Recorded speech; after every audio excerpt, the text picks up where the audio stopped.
ঘুষ নিয়ে নিয়োগের ঘটনার ধামাচাপা দিতে পাবনায় শিক্ষকদের মারধরের অভিযোগ উঠেছে চীনাখরা স্কুল অ্যান্ড কলেজের সভাপতি ও দুলাই ইউপি চেয়ারম্যান সিরাজুল ইসলাম শাহজাহানের বিরুদ্ধে। ঘুষ গ্রহণের স্বীকারোক্তি সহ শিক্ষক লাঞ্ছনার ভিডিও সামাজিক মাধ্যমে ছড়িয়ে পড়ার পর বিচারের দাবিতে সোচ্চার হয়ে উঠেছেন শিক্ষার্থী ও এলাকাবাসী। পাবনা থেকে রিজভি জয়ের রিপোর্ট।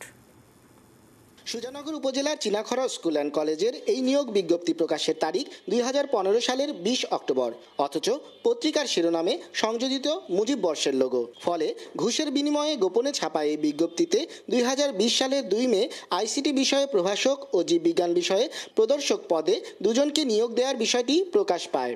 উপজেলা নির্বাহী কর্মকর্তার তদন্তে পরিচালনা পরিষদ সভাপতি সিরাজুল ইসলাম শাহজাহান এবং সাবেক অধ্যক্ষের যোগসাজশে বিধি বহির্ভূত নিয়োগের সত্যতাও মিলেছে। যতগুলো বিষয় অভিযোগ দিয়েছিলাম টোটালটার বিষয়ে সত্যতা আছে। দুর্নীতির এ ঘটনা ধামাচাপা দিতে পুনঃতদন্তের আবেদন করেন অভিযুক্ত সভাপতি ও সাবেক অধ্যক্ষ।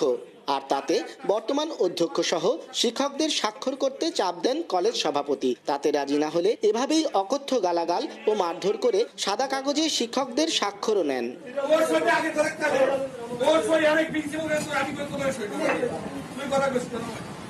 সামাজিক মাধ্যমে ভিডিও চিত্র ছড়িয়ে পড়ার পর এলাকায় নিন্দার ঝড় ওঠে।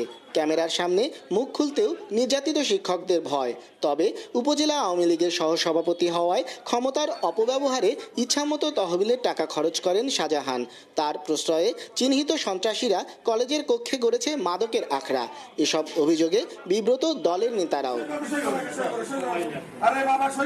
ব্যাংকের টাকা, স্কুলের টাকা রেজুলেশন ছাড়া তুলে নিত। কলেজের কিরানি তাকে জোর করে নিয়ে এসে সই করাইছে। শিক্ষকদের পর যারা অত্যাচার করেছে তাদের শাস্তি হোক। খুবই লজ্জিত, এটা ভাষায় প্রকাশ করার মতো হয় না। আমরা অন্তত এই ধরনের মানুষের জন্য আমাদের দলের বদনাম হোক, সেটা আমরা কখনোই চাই না। অভিযোগের আঙুল যার দিকে সেই সিরাজুল ইসলাম শাহজাহানের দাবি রাজনৈতিক ষড়যন্ত্রে মিথ্যা রটনা। এসব মিথ্যা এবং বানোয়াট, এ ধরনের ঘটনা কোনোদিনও ঘটে নাই। রাজনৈতিকভাবে আমাকে হেয় প্রতিপন্ন করার জন্য যা করণীয় তাই করতেছে। শিক্ষক শিক্ষার্থীদের নিরাপত্তা ও শিক্ষার পরিবেশ ফেরাতে দ্রুত প্রশাসনিক হস্তক্ষেপ চান এলাকাবাসী। রিজভি জয়, এটিএন নিউজ, পাবনা।